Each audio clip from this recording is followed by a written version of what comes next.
Regimento Interno, programa de capacitação legislativa, esclarece processos legislativos para revisão de normas na Câmara Municipal de Fortaleza. A audiência pública debate cobranças indevidas realizadas pela CAGES. Inaugurado mais um posto do TRE. Saiba sobre a Previdência Complementar da UAB-Prev e a agenda de concursos jurídicos com inscrições abertas em todo o Brasil. A partir de agora, você vai ficar por dentro de tudo que é destaque no Judiciário no programa Mundo Jurídico.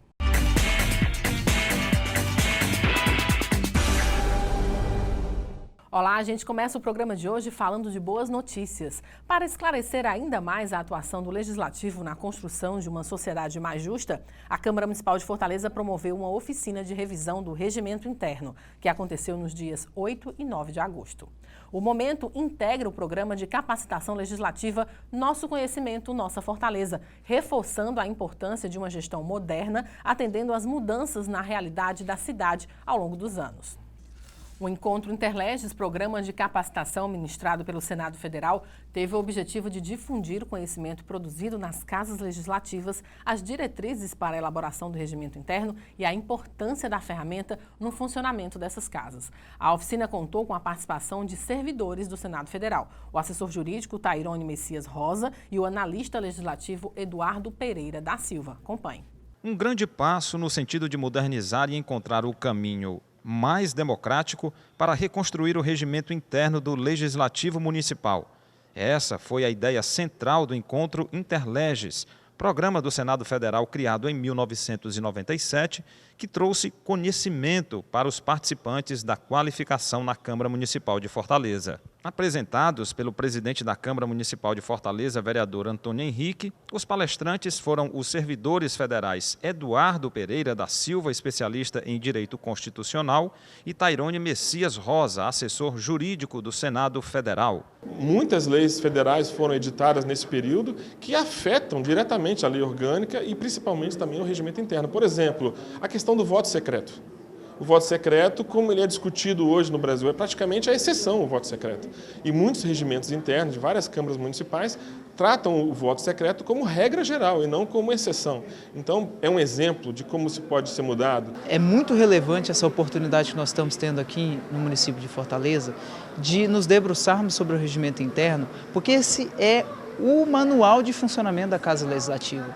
Então você precisa ter as suas regras de funcionamento atualizadas, modernas, operantes, propiciando que os vereadores consigam decidir bem, uma decisão de qualidade, consigam decidir com um tempo adequado e consigam atender às demandas da sociedade. Criado para fortalecer o poder legislativo por meio da integração das casas legislativas, o programa de capacitação reuniu representantes de órgãos públicos, parlamentares, assessores legislativos e jurídicos, todos agentes importantes de readequação do regimento interno das casas legislativas. O presidente da Câmara Municipal de Fortaleza, vereador Antônio Henrique, destacou a importância do encontro para o crescimento do poder legislativo municipal. Nós tivemos agora um seminário que dentro de um programa Nosso Conhecimento, Nossa Fortaleza, um seminário de aperfeiçoamento parlamentar. E agora, nesses dias, hoje e amanhã, estamos realizando uma oficina para tratado da revisão do nosso regimento interno. A Câmara Municipal viabiliza uma imprescindível oportunidade de modernização das normas internas de acordo com as exigências do novo cenário legislativo. O regimento é o nosso manual, é onde regula o funcionamento, onde regula como funcionam as comissões, como funcionam os debates na Câmara Municipal, como funciona a tramitação dos projetos. E o nosso regimento é de 2008, portanto nós estamos há 11 anos do período em que ele foi pensado e criado, e nesses 11 anos muita coisa mudou. E durante o encontro, a TV Fortaleza preparou uma cobertura especial sobre o projeto de qualificação, com opiniões de especialistas e parlamentares sobre o encontro. É fundamental, eu queria aqui parabenizar o nosso presidente Antônio Henrique, porque, na verdade, está procurando qualificar o mandato dos 43 vereadores, está procurando qualificar a Câmara Municipal de Fortaleza e mostrar para a população que a gente tem esse compromisso, né? Precisamos atualizar o nosso regimento porque muitas questões que já são levantadas do nosso cotidiano acabam sendo decididas pela maioria, pelo plenário, porque não tem previsão regimental. Então, tem vários fatores, a tecnologia, as mídias sociais, enfim, tem situações que a gente precisa trazer para a realidade. Novos projetos serão realizados pela Câmara Municipal para qualificar cada vez mais o poder público municipal. E vamos ver agora como foi o segundo dia da oficina de revisão do regimento interno da Câmara Municipal de Fortaleza. Os palestrantes analisaram vários pontos do regimento da Câmara Municipal de Fortaleza, como quem pode entrar no plenário, faltas, licenças, atribuições do presidente, competências das comissões. As questões foram verificadas por Tairone Rosa, assessor jurídico do Senado, e Eduardo Pereira, especialista em direito constitucional.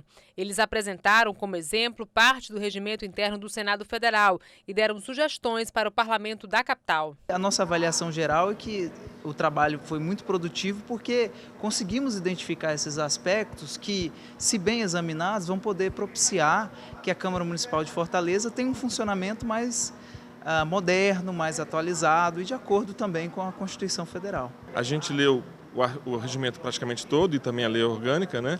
E aí a gente faz agora algumas sugestões. Essas sugestões são de precisão, ser mais preciso, mais coeso, a linguagem tem que ser clara, direta. Às vezes, nós verificamos no regimento que muitos assuntos eram tratados na cabeça do artigo, por exemplo, no caput, e os parágrafos ou incisos tratavam de assuntos completamente diferentes. O encontro integra o plano de capacitação do Legislativo Municipal Nosso Conhecimento, Nossa Fortaleza. O momento tem sido significativo, né? E até porque os exemplos que os instrutores estão dando são exemplos de ordem práticas, né?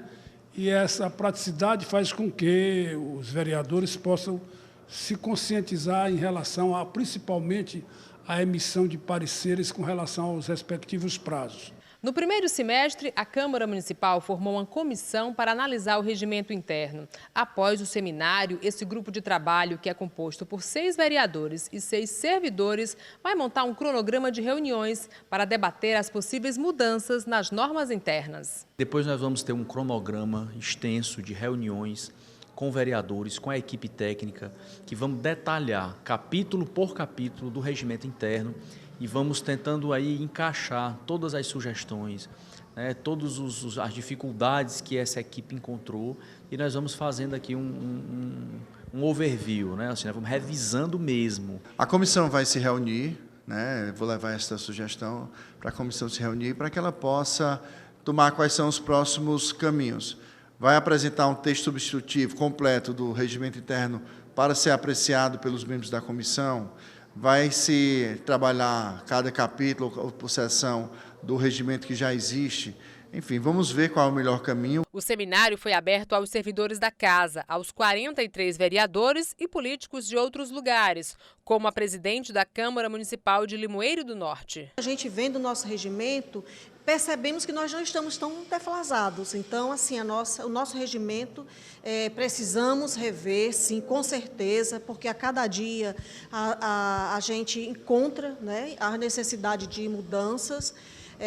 Então, assim, nós estamos percebendo que nós não estamos tão desatualizados. De acordo com o presidente da Câmara de Fortaleza, o Legislativo Municipal terá um regimento interno mais moderno e atual. Eu acredito que os técnicos que vieram do Senado Federal para capacitar a nossa equipe técnica aqui da Câmara Municipal, também, assim como também os vereadores que participaram, eles com certeza estarão deixando aqui muita coisa boa para que a gente possa construir aqui, construir a nossa revisão aqui do nosso regimento interno. A União dos Vereadores e Câmaras do Ceará, UVC, realizou no último dia 12 de agosto um encontro de presidentes de câmaras, com o intuito de debater e atualizar os presidentes sobre as informações importantes para as câmaras municipais. Na ocasião, foi firmada uma parceria com o Interleges, o órgão de capacitação do Senado, destinado a difundir o conhecimento produzido no Legislativo. A equipe do Interleges falou sobre a atualização de regimentos internos. Também foi lançada a parceria da entidade com empresas privadas que vão compor o Clube de Vantagens UVC, trazendo muitos benefícios para os vereadores. A iniciativa é da União de Vereadores e Câmaras do Ceará, a UVC. O primeiro encontro de presidentes dos legislativos municipais debateu pautas importantes como o parlamento, além de preparativos para um outro momento que deve ser realizado em setembro. A UVC em setembro está realizando um encontro nacional aqui na cidade de Fortaleza para debatermos também com todo o legislativo a nível de Brasil, né? Então isso vai acontecer no mês de setembro aqui na nossa cidade. É importante esse diálogo e essa interlocução e essa troca de experiência. Vereadores da capital e do interior participaram do encontro. Na programação, uma palestra com o senador Cid Gomes, do PDT.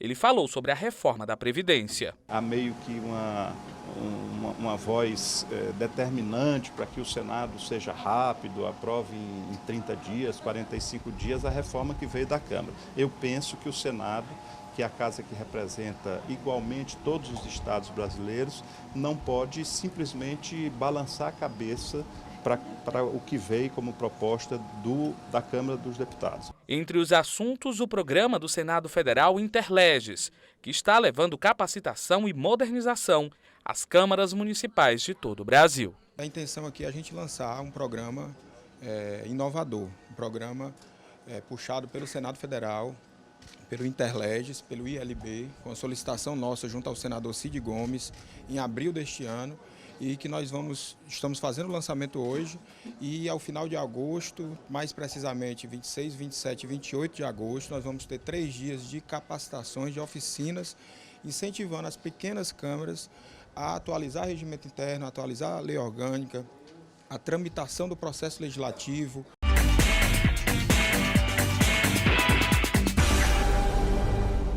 O projeto de lei de número 366 de 2018 proíbe o fornecimento de canudos confeccionados em material plástico em estabelecimentos comerciais do município de Fortaleza. A iniciativa visa mudar a concepção de consumo da sociedade e diminuir os impactos ambientais. E para falar sobre este projeto, além de outras iniciativas, nós conversamos agora com o propositor, o vereador pelo PDT, Iraguaçu Filho. Doutor Iraguaçu, é um prazer ter aqui no nosso estúdio. Prazer, Velt. É um prazer estar aqui para debater um pouquinho sobre alguns projetos de nossa iniciativa. Inicialmente, eu gostaria que o senhor destacasse aqui para os nossos telespectadores o que representa na prática a proibição da comercialização em Fortaleza de canudos confeccionados em material plástico. A gente vem realizando alguns estudos sobre a questão da sustentabilidade e da poluição. É um problema sério no meio ambiente, é um problema mundial, inclusive. Só que cada município tem que dar a sua contribuição. Então, aqui em Fortaleza, em 2017, nós começamos a fazer esse debate aqui na Câmara Municipal de Fortaleza. Trouxemos alguns vídeos, fizemos alguns pronunciamentos, e o que a gente mais chamou a atenção da gente, Herbert, foi a questão do lixo, da quantidade de lixo, de material plástico, principalmente nos oceanos. E existem alguns bolsões de lixos, vamos dizer assim, no oceano, e o plástico ele é o principal vilão. E o canudo representa aí 4% desse plástico que está boiando nos oceanos e prejudicando a fauna marinha, e a própria questão das mudanças climáticas tem a ver com essa questão. Então, apresentamos esse projeto para proibir a venda e o uso de canudos plásticos nos estabelecimentos comerciais. E a gente já avançou mais também no comércio atacadista. Tanto que essa emenda aqui hoje, tem algumas emendas que estão aguardando deliberação na CCJ, para que esse projeto volte a plenário e seja deliberado pelos vereadores. A nossa expectativa é que agora, entre agosto e o início de setembro, isso possa acontecer, porque a gente já não tem mais tempo para esperar. A gente precisa que isso aconteça, porque o problema é um problema real, e eu dou só um número.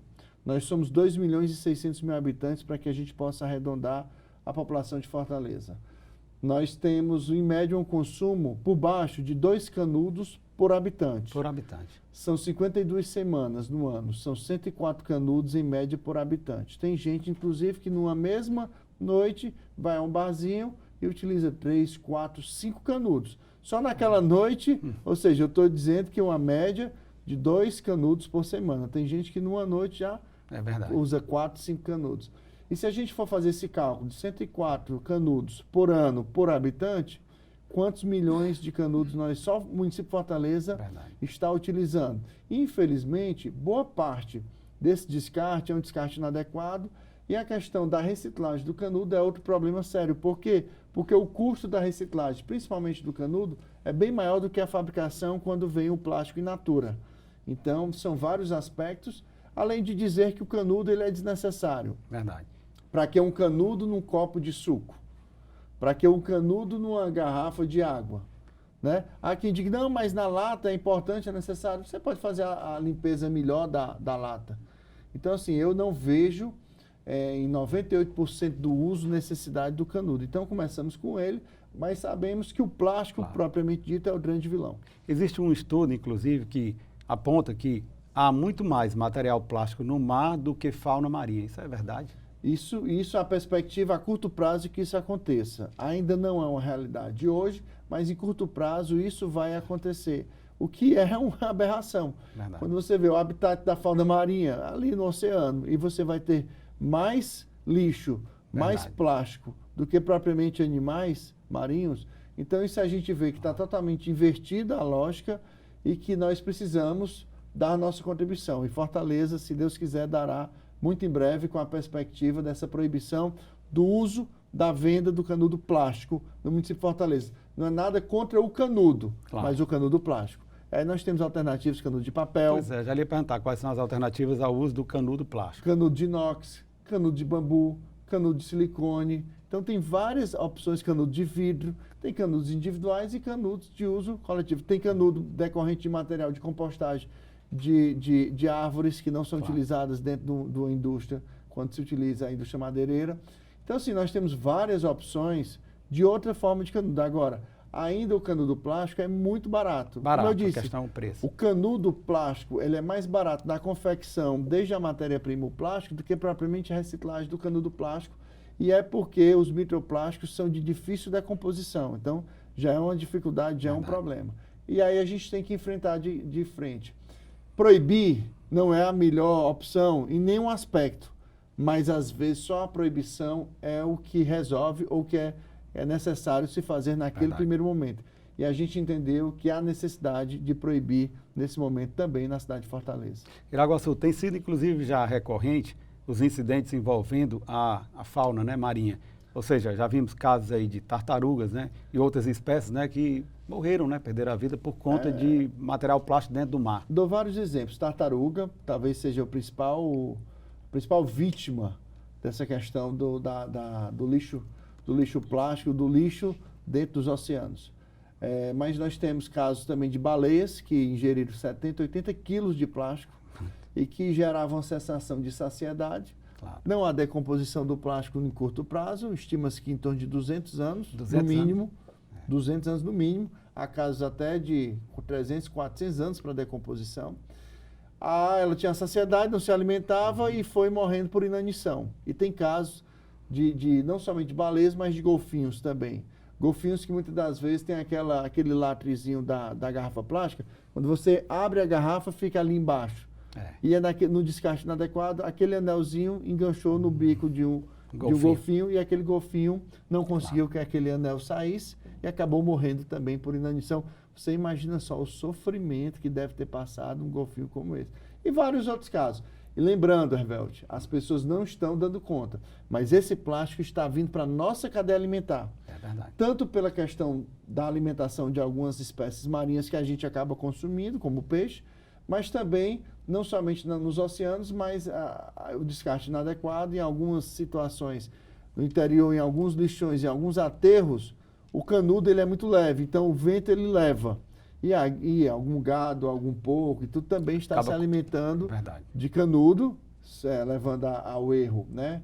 Deixando levar ao erro por conta da questão de achar que é um alimento. E nós estamos também nos alimentando destes microplásticos, principalmente, e que tem uma composição química muito ruim para o organismo do ser humano. Então, é uma cadeia, uma situação, preocupação com a fauna marinha, preocupação com a questão da sustentabilidade, preocupação com a não sujeira ou com a limpeza dos nossos oceanos, mas também com a preocupação com o ser humano, que a cadeia alimentar do ser humano está sendo está sendo também poluída pelo plástico, pelo microplástico, e o canudo é o principal vilão. Ou seja, atinge toda a cadeia e acaba atingindo Todo de volta mundo. o próprio homem. E você sabe que os produtos químicos do plástico, eles também são casos de estudos em relação ao câncer, né? Incidência e ampliação de incidência do câncer no mundo.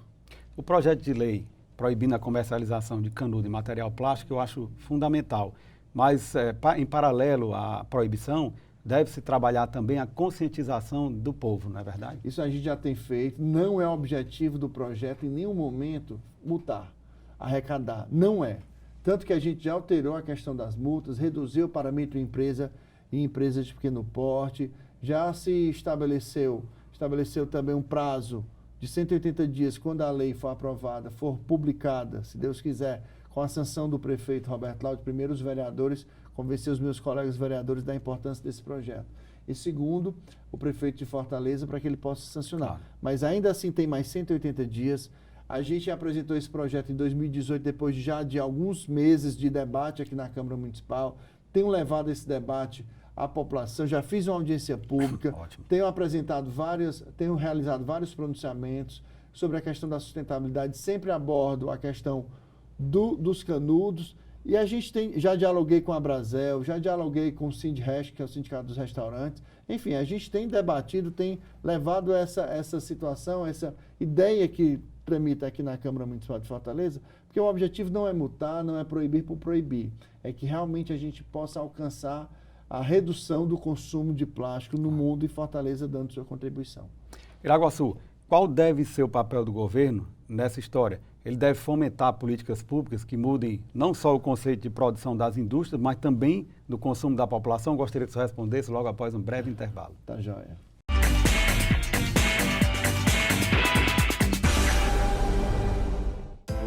A Prefeitura investe no transporte público para melhorar a vida das famílias em Fortaleza. Criou o Bilhetinho, passagem gratuita para crianças de até 7 anos. A Prefeitura amplia a frota de ônibus com ar-condicionado. Bicicletar com bicicletas mais adequadas para as mulheres. E mais ciclofaixas facilitando a mobilidade em Fortaleza.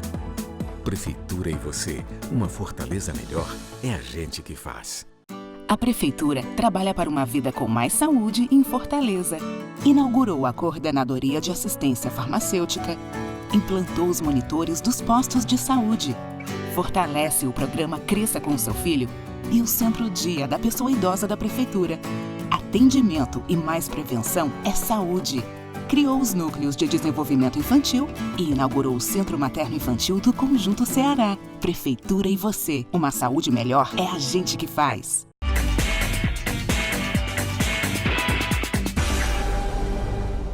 Nós voltamos a entrevistar o vereador pelo PDT, Iraguaçu Filho.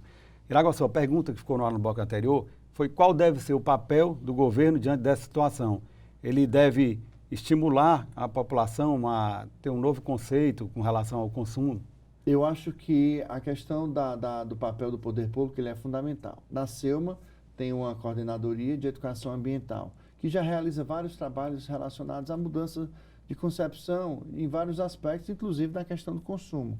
Nós precisamos também que a Secretaria Municipal de Educação trabalhe dentro da sua grade questões de sustentabilidade, lato sensu, linhas gerais. Recentemente eu estive numa escola pública lá no Conjunto Ceará, dialogando e debatendo com alguns jovens do ensino médio. Inclusive, quando a gente perguntava quem usa canudo, mais da metade já disse que não usa o canudo plástico. Ótimo. Ou seja, já há uma conscientização dessa nova geração. Porque as pessoas, e tem algum que diz, olha, eu tenho dificuldade, mas já estou me trabalhando para tirar. Aí eu perguntei, mas em casa, quem é que vê o pai ou a mãe ou algum parente utilizando o canudo? Quase que todo mundo disse, eu. Ou seja, há ainda uma concepção e é difícil mudar a lógica do dia a dia das pessoas. Então é por isso que a proibição nesse momento é necessária.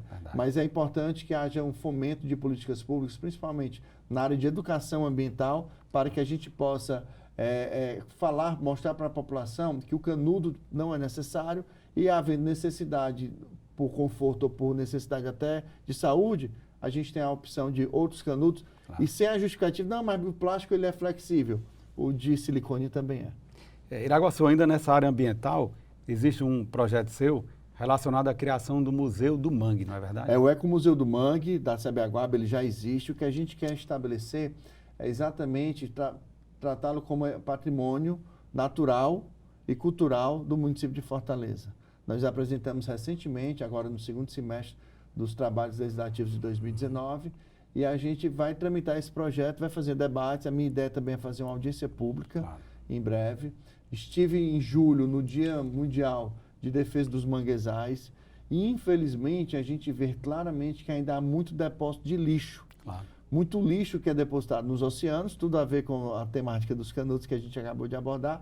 E esse lixo, na cheia e na seca da maré, ele vai sendo levado, e os mangues, como tem a sua raiz externa, e ele é muito difícil de chegar ao mangue, mas a água ali vai passando e vai levando o lixo. Quando volta, as próprias raízes acabam retendo. Nesse Dia Mundial dos Manguezais, que foi no final de julho, olha, eu recebi esse dado hoje, em torno de 6 toneladas foram retiradas no Brasil, numa manhã, em 12 cidades. É muito representativo. E 6 toneladas em uma manhã, em 12 cidades do Brasil. Foi uma ação no mundo todo, e aqui no nosso país nós temos muitas áreas de manguezais. Lá na Sabiaguaba eu participei desse dia de limpeza, né, coordenado pelo Rust, que é o coordenador do Ecomuseu do Mangue, né? E é importantíssimo que as pessoas possam conhecer. Eu confesso que eu não tinha o conhecimento daquela riqueza que tinha ali. A gente passa pela Sabiaguaba, a gente vê as dunas, a gente vê o mangue, mas acaba não tendo a noção e a dimensão da importância que tem para o ecossistema. O mangue, ele é pulmão no ecossistema, e a gente fica muito triste quando a gente vê muito lixo ainda depositado. Eu vou só dar um dado: eu participei com a mão na massa. Inclusive, teve uma cobertura da Câmara Municipal. Tinha uma garrafa lá do Guaraná Antártica, que eu acho que fazia uns 20 anos que ela tinha saído de linha. E aquelas garrafas, não era uma não, eram algumas garrafas. Elas estavam ali, retidas no mangue. Isso faz um mal danado. Alguns casos de plásticos, inclusive de sacos plásticos, já eram enterrados como se fosse uma planta. E isso traz consequências terríveis para a própria saúde do mangue. E se o mangue está doente, pode ter certeza que toda a biodiversidade no entorno do mangue, seja do rio ou do mar, vai ter problemas decorrência desse problema que está acontecendo no mangue. Iraugaçu, vamos falar agora sobre a adoção. O senhor apresentou na Casa Legislativa Municipal um projeto de lei de estímulo à adoção por meio da fixação de placas informativas nas unidades públicas e privadas de atendimento tanto na área de saúde quanto de assistência social. O senhor poderia falar um pouco mais sobre esse projeto? Primeiramente, as pessoas não têm conhecimento de um direito estabelecido no Estatuto da Criança e Adolescente. Em 2015 houve uma alteração e houve um detalhamento maior em relação à entrega voluntária para adoção. O que é isso? Hoje no Brasil, crime é abortar, à exceção daqueles 3 casos estabelecidos na própria legislação. Crime é abandonar o incapaz. Recentemente, acho que semana passada, retrasada, agora em agosto, a gente teve um caso de abandono de uma criança que foi encontrada no interior do estado do Ceará, próximo de um formigueiro, e a criancinha, tinha alguns dias de nascido, estava toda ferida pelas picadas da formiga. Ou seja, abandono de incapaz é crime. E a adoção brasileira, que é entregar, burlando ou fraudando o Cadastro Nacional de Adoção. Esses casos são crimes. Mas, infelizmente, há um tratamento em relação à mulher que quer fazer a entrega voluntária para adoção, como se ela estivesse cometendo um crime. O Estatuto da Criança e Adolescente prevê como direito. É o direito daquela criança. É um direito da mulher, mas o direito daquela criança não ser abandonada. Então, assim, o que a gente está fazendo, e a Lei 10.905 já foi sancionada, foi publicada, já está em vigor, ela estabelece a fixação de placas nos equipamentos de assistência social e saúde, públicos ou privados, para que essa informação seja afixada nessa placa. A informação, ela diz o seguinte, que é exatamente o que está posto no artigo 19A do ECA. A entrega de filhos para adoção não é crime. Caso você queira fazê-la ou conheça alguém nesta situação, procure o Juizado da Infância e Juventude, projeto Anjos da Adoção, é um projeto que já existe, Fórum Cláudio Bevilacqua, o procedimento é sigiloso. Então, o texto é esse que a gente vai estar divulgando nos equipamentos de assistência social e saúde, principalmente nos PRAs da assistência social, nos postos de saúde do sistema de saúde público, mas também no sistema privado também. Vamos procurar as associações que têm inscrição no Conselho Municipal de Assistência Social, divulgando esta lei e pedindo que eles possam fazer a divulgação. Porque ainda há um preconceito em relação à sociedade, dizendo, inclusive, o seguinte: às vezes a mãe não tem a condição e ela é repreendida dizendo assim: se você não queria ter o filho, por que fez? Verdade. Tantos métodos contraceptivos. E às vezes, tanta gente querendo ter filho, e você vai ter, e você não vai querer ficar, não vai querer cuidar, vai doar.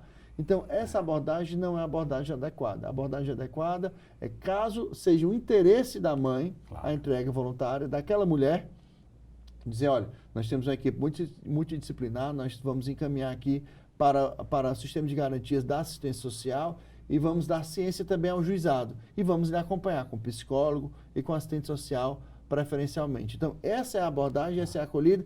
Isso, com certeza, vai diminuir os casos de abandono de incapaz, vai diminuir os casos de aborto, ou seja, crimes que são cometidos, Verdade. e também vai dar a condição de que vários pretendentes que estão na fila Exatamente. possam ter seus filhos, receber os seus filhos dentro do Cadastro Nacional de Adoção, que já evitará o outro crime, que é a adoção brasileira com a fraude. Que é bastante comum, principalmente no interior do estado. Infelizmente, é uma realidade que a gente conhece alguém que acabou adotando desta forma, ou alguém que deu para a adoção e a criança acabou sendo registrada como se filha biológica daquelas pessoas fossem desde no nascimento, né? Além do Sendo cometimento do redundante. crime, você ainda tira a oportunidade de uma família que está na fila de espera, né, da adoção. Exatamente. De ter E acesso. você tira a possibilidade de futuro também daquela criança. Também. Porque se aquela criança não era amada ou não era a intenção daquela mãe, daquela mulher engravidar, então ela vai acabar sendo excluída do próprio convívio, não vai ter aquele amor materno e paterno. E que tem uma família, tem pretendentes que estão na fila aguardando e que, tendo a possibilidade, tendo a criança disponível para adoção, com certeza já vai ser acolhida numa família com pai, com mãe, enfim, com os pais ou com mães. Vamos falar agora sobre um projeto do senhor que tem a ver com o Estatuto da Igualdade Racial. Na verdade, é uma ação afirmativa. É um projeto de indicação que promove a literatura de autores negros. Exatamente. Nós apresentamos recentemente o projeto de indicação para que Fortaleza também tenha seu Estatuto da Igualdade Racial. Nós sabemos que, infelizmente, o Brasil, de um modo geral, acho que no mundo, não somente no Brasil, mas no mundo, há um preconceito racial muito forte. No Brasil não é diferente. Claro. Há uma discriminação por conta da raça negra aqui no Brasil. 54% da população, segundo o IBGE, é considerado negro. Mas se você for olhar dentro da literatura, já fazendo o recorte do artigo 14 do Estatuto, do projeto de indicação, a gente vê que menos de 10%, ou em torno de 5% para 6% dos autores são negros no Brasil. E em alguns casos até, tem um caso muito sintomático e que muito nos preocupou, e é uma realidade, é a questão de Machado de Assis, que em alguns momentos vão dizer que Machado de Assis não era negro, que ele era pardo, talvez em algum momento possam chegar a dizer que ele era branco, quando na realidade ele é negro. E era negro e um belo e um extraordinário autor. Quando a gente vai ver personagens que os negros ocupam nas histórias, na literatura, geralmente ele está ocupando um personagem dentro da criminalidade ou um personagem de empregos que são subempregos, vamos dizer assim, ou empregos que não têm tanto destaque, não têm um protagonismo. Então, o que a gente quer aqui com a Câmara Municipal é um projeto de indicação, é uma sugestão, está dentro da capacidade de iniciativa do Executivo, mas a gente facilita, através de um projeto de indicação, para que em breve esse estatuto possa vir em forma de mensagem, com alguns ajustes, algumas adequações que porventura o Executivo entender que seja necessário. Mas a gente dá o destaque, a questão da literatura, que a gente precisa incentivar a literatura a autores negros e que personagens negros ocupem lugar de destaque protagonizando dentro da literatura. Então esse é o nosso objetivo com esse projeto de indicação, que nós tivemos outro projeto no passado que foi transformado em lei, que é a Família Acolhedora, que iniciou de um projeto de indicação nosso. E hoje é uma lei já há mais de um ano com êxito, com sucesso total na execução desse serviço na Secretaria de Direitos Humanos e Desenvolvimento Social. Iraguaçu, algumas pessoas criticam as ações afirmativas criadas pelos governos. Não só ações afirmativas voltadas para os negros, mas também para pessoas com deficiência. Mas é preciso ficar claro de que essas ações, elas visam concretizar um direito fundamental, que é o direito da igualdade, né? A promoção da isonomia. E quando fala-se em igualdade aqui, fala-se na igualdade material e não formal, que seria justamente você tratar os iguais de forma igual e os desiguais de forma desigual, não é verdade? Na proporção da sua desigualdade. Na proporção da sua desigualdade. Tem um complemento dentro do princípio da equidade, exatamente, da igualdade material. Então, assim, essa questão a gente precisa ter bem clara, porque a igualdade de oportunidades não é a mesma.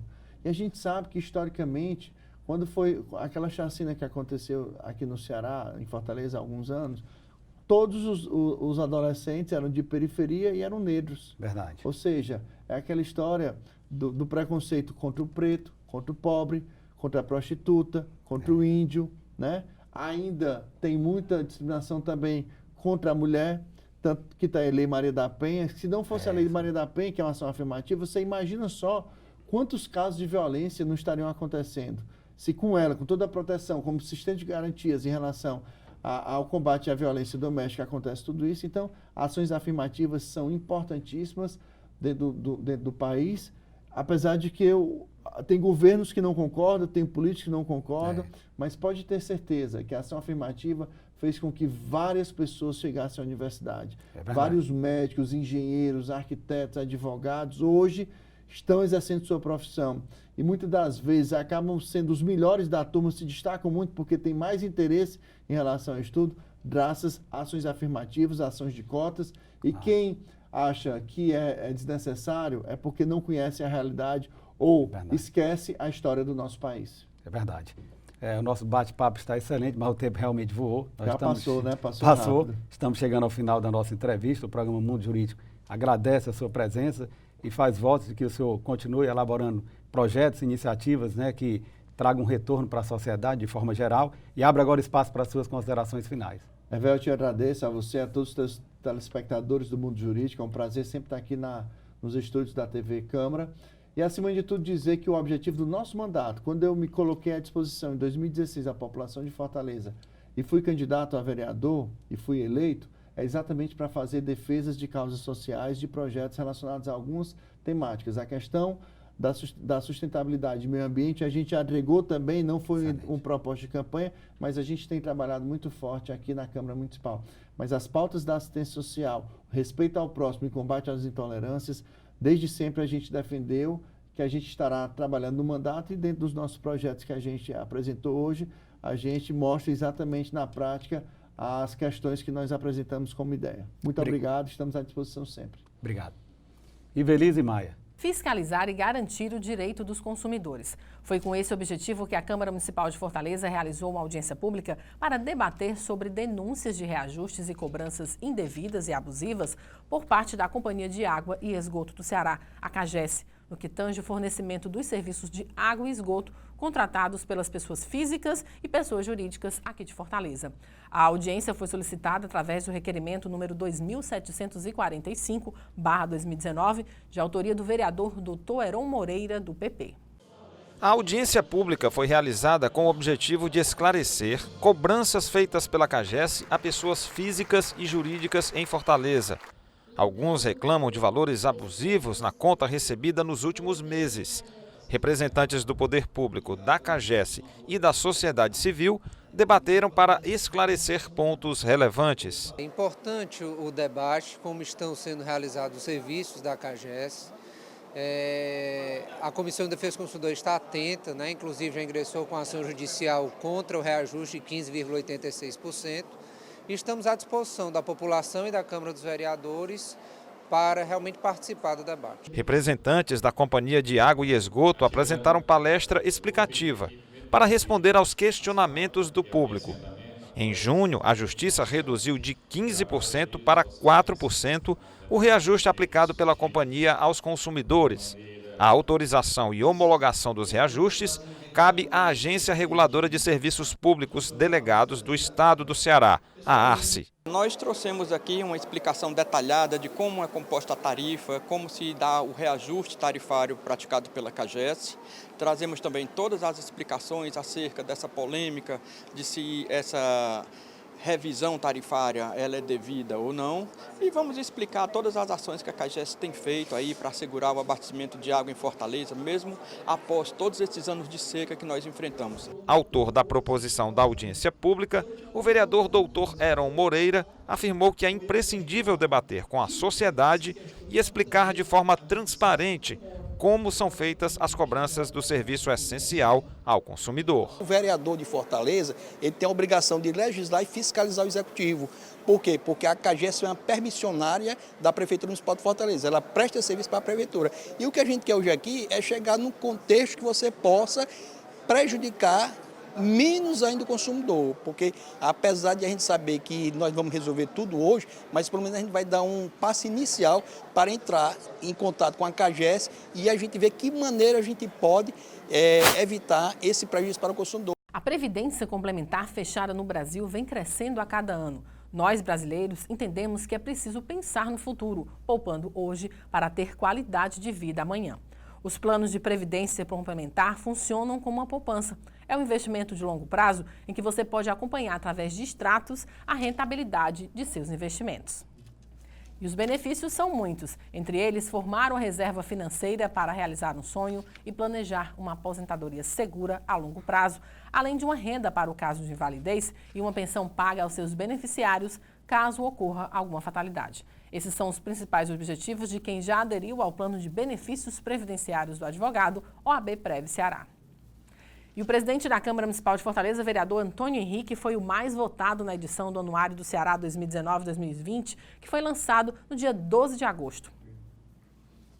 A pesquisa foi realizada entre os dias 5 e 17 de junho, onde cada vereador foi convidado a indicar de forma anônima 3 nomes de parlamentares em exercício. Antônio Henrique, do PDT, recebeu 23 indicações. Os vereadores Ézio Feitosa, do PPL, e Adail Júnior, do PDT, aparecem na 2ª e 3ª colocação, respectivamente. Com mais de 140 anos de existência, o Anuário do Ceará é a mais antiga publicação do Estado em circulação e apresenta informações atualizadas sobre a economia, a política, a geografia, a cultura e os dados sociais do nosso Estado. No ano de 2002, o Anuário do Ceará passou a ser editado em parceria com o Povo e com a Fundação Demócrito Rocha, contando com a apresentação de Índice Comparativo de Gestão Municipal, elaborado pelo Instituto de Pesquisa e Estratégia Econômica do Ceará. O lançamento reuniu diversas autoridades, como a vice-governadora Isolda Sela e o prefeito de Fortaleza, Roberto Cláudio. Uma iniciativa já de muitas décadas que demonstra o compromisso do Sistema de Comunicação, o Povo, com um conjunto de informações sobre o cotidiano econômico, político do Estado do Ceará, de municipalismo também, muitas vezes utilizada como fonte de consulta nas escolas, e para jovens da cidade, e mesmo também para as instituições que formam o Estado do Ceará. O Anuário, a mais antiga publicação em circulação no Ceará, traz um raio-x completo do Estado. A versão 2019-2020 tem como novidade um capítulo especial sobre a riqueza cultural e histórica do Geoparque Araripe, no Cariri. Outras novidades são o mapeamento territorial indígena e quilombola, além de dados sobre negócios. Ao todo, são 11 capítulos divididos em 640 páginas. A publicação traz um compilado de dados econômicos, políticos, sociais, geográficos e culturais. O anuário ele é um grande guia, um guia para quem quer conhecer o Ceará, seja quem é estudante, seja quem é empresário, político, seja quem pretende investir no Ceará, portanto, seja quem pretende conhecer quem faz o nosso judiciário, que é um poder tão importante.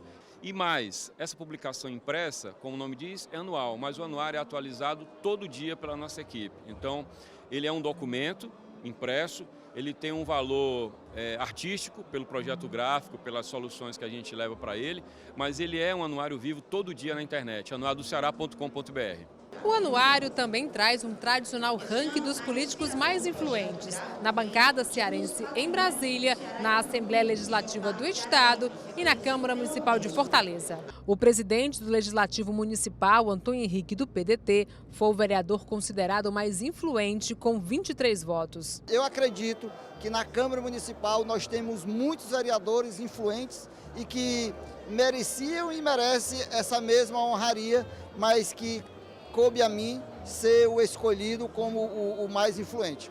O vereador Ézio Feitosa ficou em segundo lugar. É motivo de orgulho, mas também, ao mesmo tempo, me traz mais responsabilidades ainda para continuar bem desempenhando e bem me relacionando com meus colegas que compõem a Câmara Municipal. O terceiro mais votado foi o vereador Adair Júnior. A cerimônia também contou com a participação de outros vereadores. Queria parabenizar a todos e dizer que o anuário é importante não só para Fortaleza, como para o Ceará e até para o Brasil, porque é uma referência nacional. A gente não poderia deixar de prestigiar, é um momento de uma grande festa e é a contribuição que vocês, imprensa, todos os segmentos dão para a sociedade. Na Assembleia, o presidente José Sarto foi escolhido o deputado mais influente. Fico muito grato a todos os companheiros e companheiras, deputados e deputadas que deram a mim o privilégio de ter sido escolhido como um dos deputados mais influentes. É uma honraria, eu diria, muito grande, mas traz consigo também uma dose enorme de responsabilidade. E você pode adquirir o Anuário do Ceará nas principais bancas e livrarias da cidade e na sede do Jornal Povo. Também será disponibilizado para os interessados uma plataforma digital que permite ao leitor pesquisar, filtrar e visualizar dados relacionados ao conteúdo da publicação com alto nível de interatividade.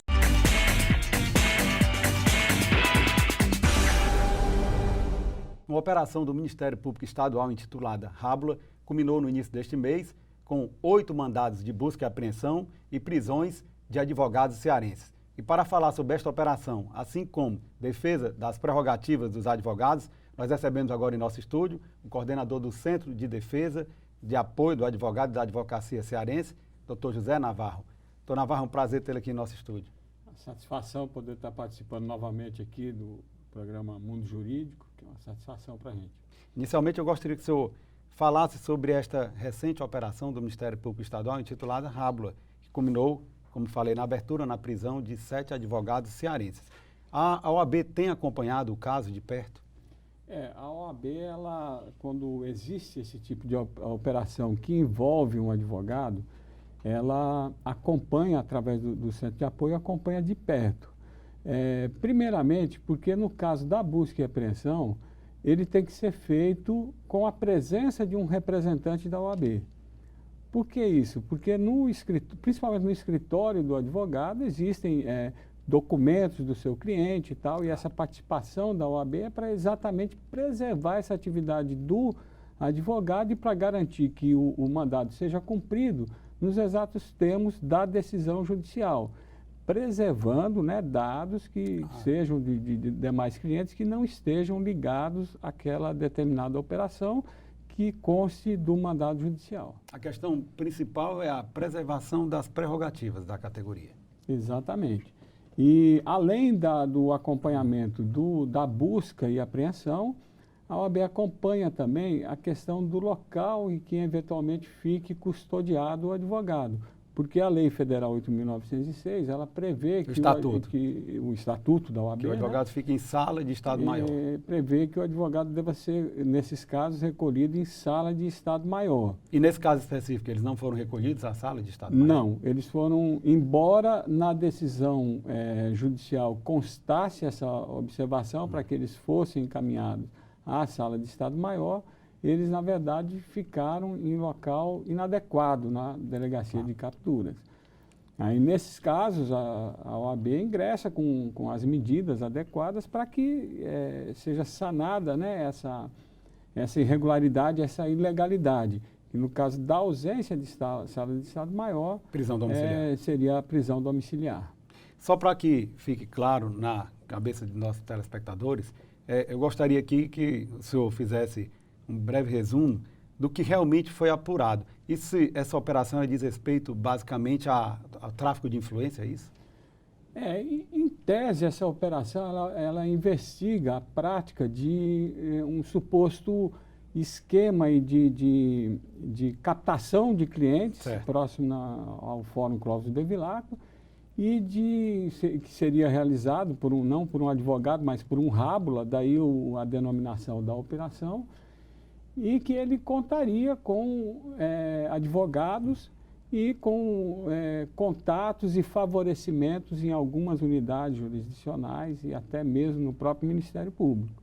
Então, essa apuração, né, ela foi deflagrada, no entender nosso, inclusive até com um certo exagero com a medida de prisão, né? Obviamente que a gente, até a OAB, ela prima pela ética profissional, e sabe que a existência, né, desse sistema de laçadores e captação de clientes, inclusive nas imediações do Fórum Clóvis Bevilacqua, que a gente sabe que ocorre, isso deve ser apurado, deve ser verificado as ilegalidades. Assim como ocorre também com frequência na Justiça do Trabalho, a atuação de laçadores. Exatamente, para coibir esse tipo de prática, que é contrário à ética profissional. Mas, nesse caso, em tese, a prisão foi uma medida extrema, né, muito até midiática, expondo, né, os advogados antes da investigação se concretizar, né, então, no nosso entender, não haveria até a necessidade dessas prisões, ao menos nesse momento, né, das investigações. O senhor falou numa questão importante. Esse papel da OAB, através do Centro de Apoio e Defesa do Advogado e da Advocacia, e também do Tribunal, né, de Defesa das Prerrogativas, e até mesmo de uma diretoria que foi criada específica para tratar das prerrogativas, né, salvo engano, é diretoria de prerrogativas, é fundamental. Mas vem esse outro lado, que é o lado da questão ética profissional. Como a OAB atuará nestes casos? Quais serão os desdobramentos? Exato. Nós temos, assim, o exercício da profissão da advocacia, ela tem, eu costumo dizer assim, que tem duas faces de uma mesma moeda, prerrogativas e ética profissional. Verdade. As prerrogativas, elas têm sido observadas, assim, nós temos hoje a estrutura, né, da atual gestão da OAB, é um diretor de prerrogativas, o Tribunal de Defesa das Prerrogativas e o Centro de Apoio. Então, esse conjunto, nós acompanhamos essa operação. E a OAB tem também o Tribunal de Ética e Disciplina. Então, em casos como esse, a autoridade judiciária, a autoridade policial encaminha, né, o caso através de ofícios à OAB, a OAB instaura o processo, né, perante o Tribunal de Ética, e o advogado vai ter a oportunidade de se manifestar, de exercer a ampla defesa e o contraditório de acordo com o devido processo legal instaurado, né, pelo Tribunal de Ética e Disciplina. Doutor Navarro, um problema recorrente diz respeito ao acesso ao inquérito policial e acompanhamento dos atos. Em diversas outras vezes, o senhor, quando compareceu ao programa, nós tocamos sobre este assunto. Como é que está essa questão hoje? Hoje existe uma maior facilidade de acesso ao inquérito e à prática dos atos processuais administrativos? Em geral, existe uma legislação, a Lei 13.245 de 2016, que ela implantou algumas alterações, né, alterando, na verdade, o Estatuto da Advocacia, para permitir uma maior participação do advogado nos atos do inquérito. Ou seja, ele pode, inclusive, com essa participação, formular, inclusive, quesitos, né, no decorrer do inquérito policial. Agora, a gente encontra muita resistência ainda por parte de alguns delegados que ainda não entenderam esse espírito da lei, né, de mitigar um pouco a questão desse caráter inquisitorial, né, o que eles dizem, que o inquérito ele é uma fase pré-processual, onde o contraditório ampla defesa não deve ser exercido naquele momento, e sim posterior. Seria um contraditório ampla defesa diferido, né? Seria na fase processual. Mas existe, inclusive, uma súmula, né, do Supremo Tribunal Federal, né? Exato. Agora, essa nova legislação, ela acaba mitigando um pouco esse caráter. O que é bom. Isso é bom para o próprio delegado que preside aquele inquérito, é bom para as partes, é bom para o advogado, porque isso garante uma legalidade do ato. Por exemplo, uma parte investigada, ela não pode alegar lá na frente, né, na instrução processual, ela não pode alegar que houve uma coação da autoridade policial, porque ela estava acompanhada de um advogado, né? E os atos já documentados devem ser exibidos realmente para o advogado, né? Porque o Supremo Tribunal Federal tem uma súmula referente a isso, né? Mas ainda existe uma resistência, né, de alguns delegados, mesmo com relação a esses atos. Ainda existe essa resistência, porque a legislação ela prevê que o inquérito é de livre acesso do advogado para que ele possa, inclusive, patrocinar a defesa do seu cliente de maneira adequada. Claro. Obviamente que a lei faz as restrições com relação aos atos, por exemplo, a serem praticados. Há, por exemplo, uma determinação de uma escuta telefônica, né? Esse ato ele tem que ser preservado, porque se ele for divulgado, ele perde o sentido, né? Mas a legislação mantém o sigilo, né, desses atos. Mas aqueles atos já praticados, já documentados, tal, não há motivo nenhum para essa restrição. Aí, salvo naqueles casos sob sigilo, e que aí só o advogado que tenha uma procuração do seu cliente é que pode ter o acesso, né? Mas a OAB ela tem buscado sensibilizar a Associação dos Delegados, o Sindicato dos Delegados também e a própria Delegacia Geral? Sim, existe um trabalho que foi agora iniciado pelo Tribunal de Defesa das Prerrogativas, do qual a Diretoria de Prerrogativas e o Centro de Apoio está participando também, onde está se buscando um diálogo, né? Um diálogo com os delegados de polícia através da ADEPOL, da Associação dos Delegados, com os policiais, né, que através do SIMPOL, e com a própria Delegacia Geral, no sentido de convencimento, né, das partes, de buscar, né, através do diálogo, um melhor entendimento tanto dessas prerrogativas dos advogados, como também do trabalho, né, que é feito pelo delegado e pelos policiais, né? Verdade. Então, esse diálogo ele tem sido, já ocorreram 2 reuniões, né, e está se buscando aí uma recomendação tanto aos delegados e aos policiais, como a própria advocacia, para que a gente evite assim, essas situações de atrito, né, situações de confronto entre os operadores do direito que, na verdade, estão emanados aí buscando sempre o mesmo objetivo. É verdade. Doutor Navarro, a última vez que o senhor participou do programa aqui, salvo engano, estava acontecendo uma problemática relacionada aos presídios. Foi justamente quando surgiu a Secretaria de Administração Penitenciária, a SAP. E ela modificou, ela criou, implantou uma nova sistemática, ou seja, que era necessário um agendamento prévio para que o advogado se reunisse com o seu constituinte. E com relação a esse problema específico, o que avançou? Eu gostaria que o senhor falasse, mas logo após um breve intervalo.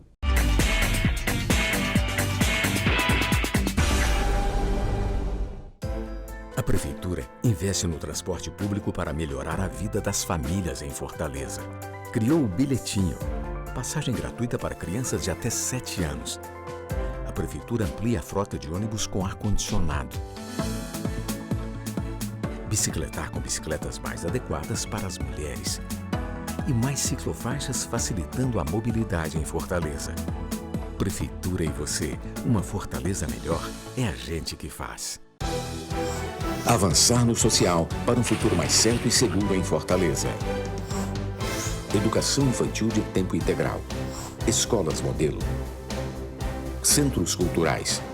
Teatro São José. Casas da Cultura Digital. Observatório. Turmas avançadas da Prefeitura. Juventude Sem Fronteiras. Prefeitura e você.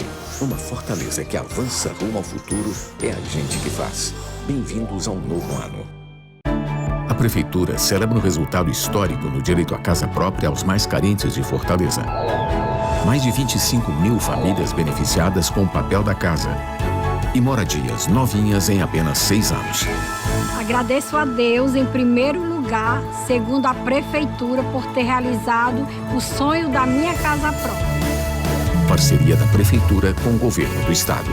Prefeitura e você, uma Fortaleza melhor é a gente que faz. A Prefeitura trabalha para uma vida com mais saúde em Fortaleza. Inaugurou a Coordenadoria de Assistência Farmacêutica, implantou os monitores dos postos de saúde, fortalece o programa Cresça com o Seu Filho e o Centro-Dia da Pessoa Idosa da Prefeitura. atendimento e mais prevenção é saúde. Criou os núcleos de desenvolvimento infantil e inaugurou o Centro Materno Infantil do Conjunto Ceará. Prefeitura e você. Uma saúde melhor é a gente que faz.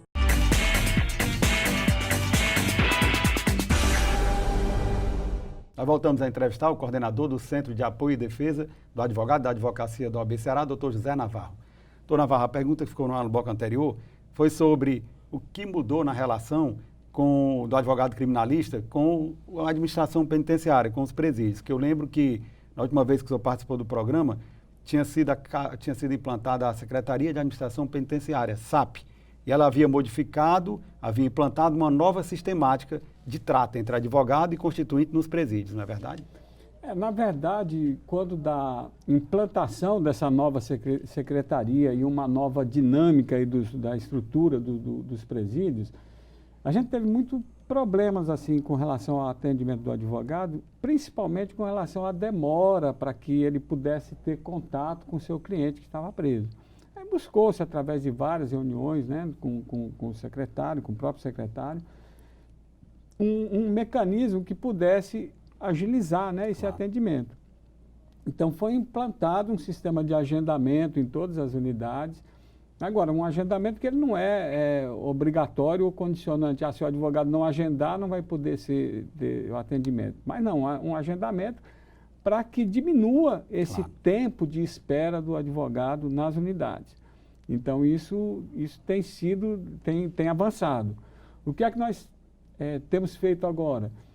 É que tenha uma maior adequação, tanto em salas para o advogado, nesses presídios, como também uma melhor estrutura nos parlatórios existentes nas unidades. O que é que a gente observa? Primeiro, os parlatórios eram muito, digamos assim, descuidados, né?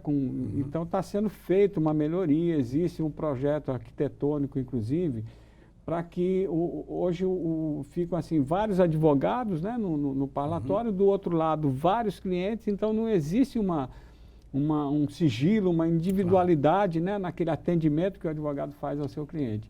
Então, pelo projeto, né, de readequação, seriam assim, parlatórios individualizados, onde o advogado pudesse ter, né, cabines individualizadas para que o cliente, na verdade, possa se sentir mais à vontade para conversar.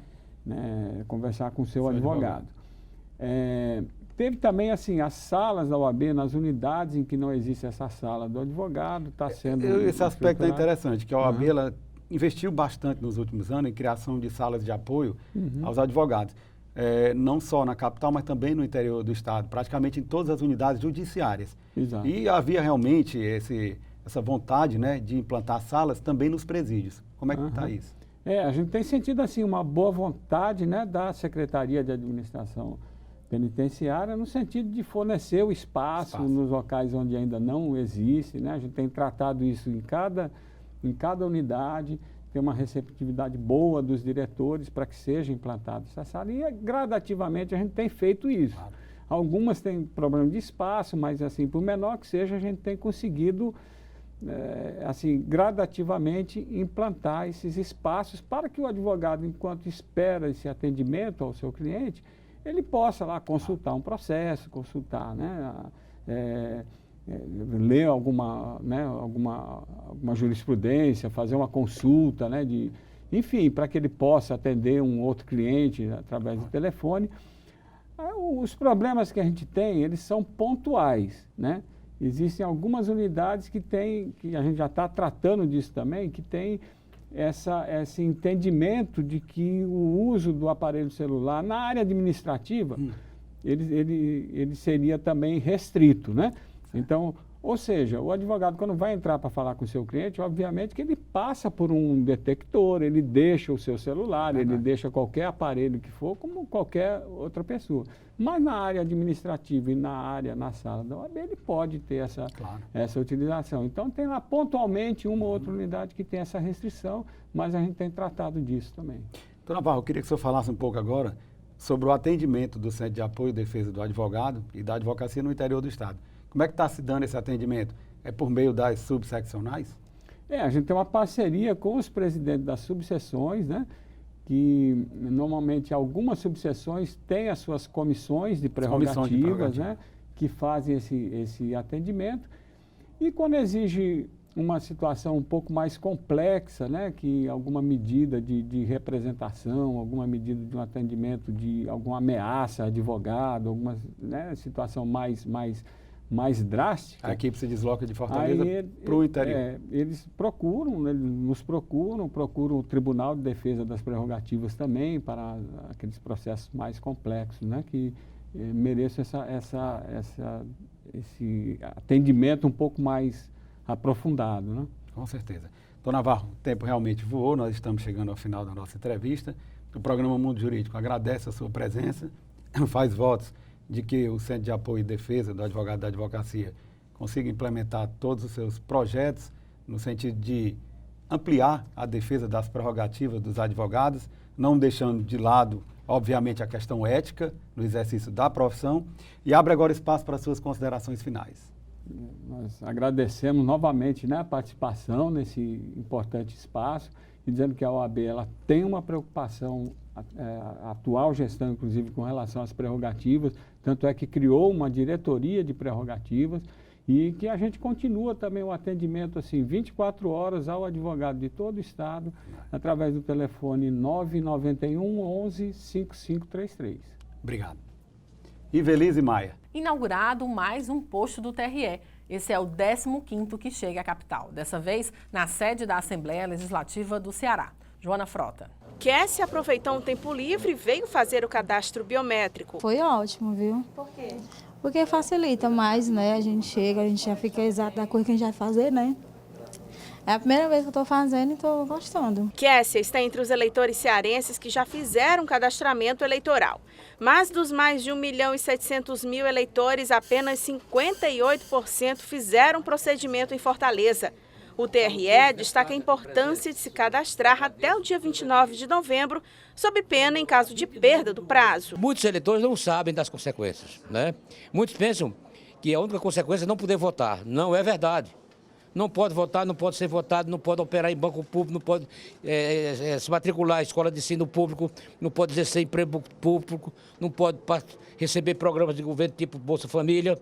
E ele poderá até ter o seu CPF cancelado, caso haja um batimento dos bancos de dados entre o banco de dados da Justiça Eleitoral com a Justiça Federal. O presidente da Assembleia Legislativa, o deputado José Sarto, fez o seu cadastramento biométrico e destacou a importância da implantação de um posto de atendimento na Casa Legislativa e a necessidade do cadastro. A maior penalidade é a não participação no processo democrático brasileiro, porque a não participação vai ensejar com que o resultado eleitoral ele seja, digamos assim, modificado.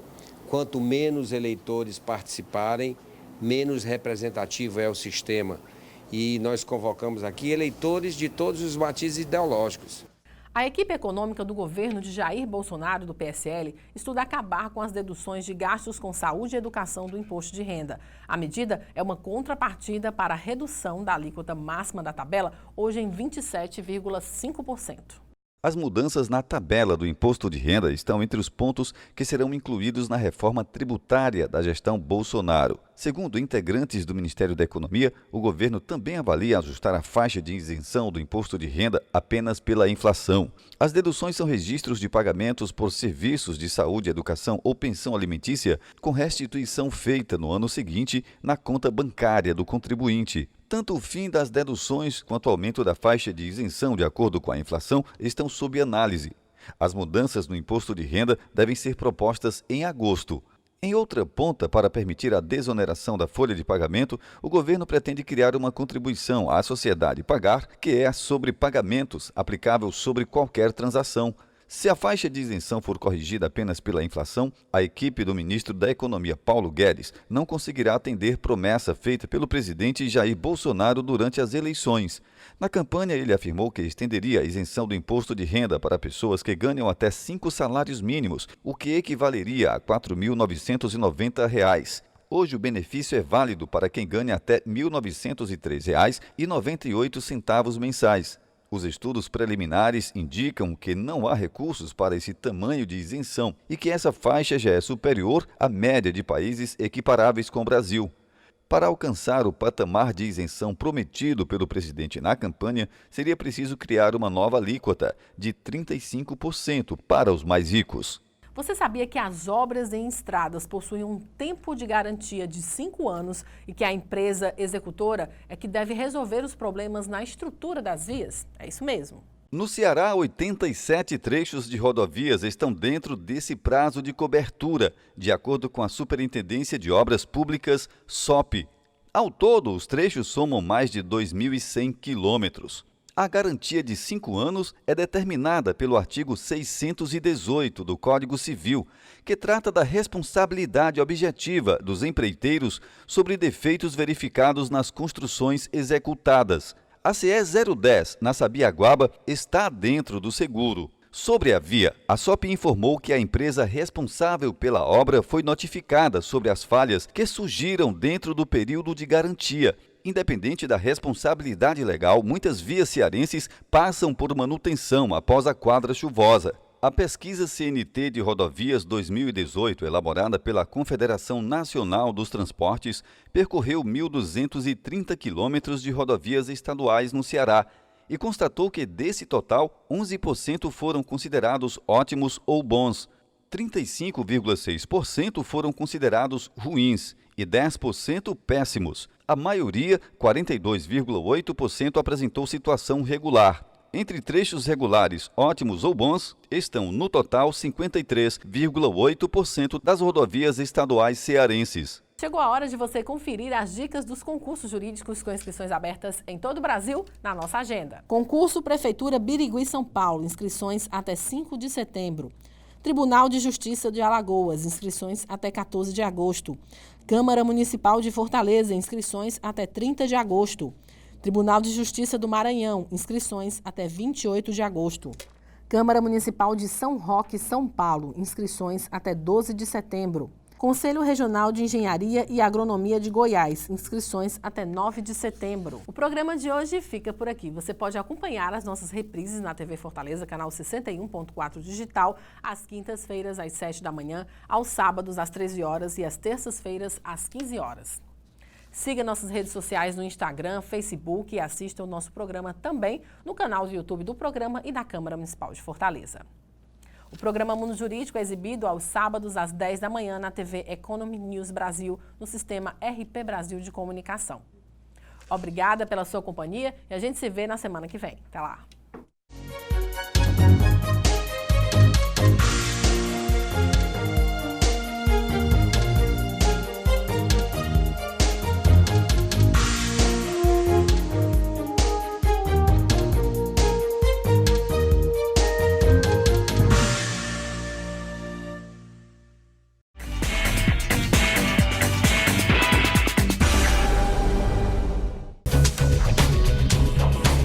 TV Fortaleza, a emissora da Casa do Povo.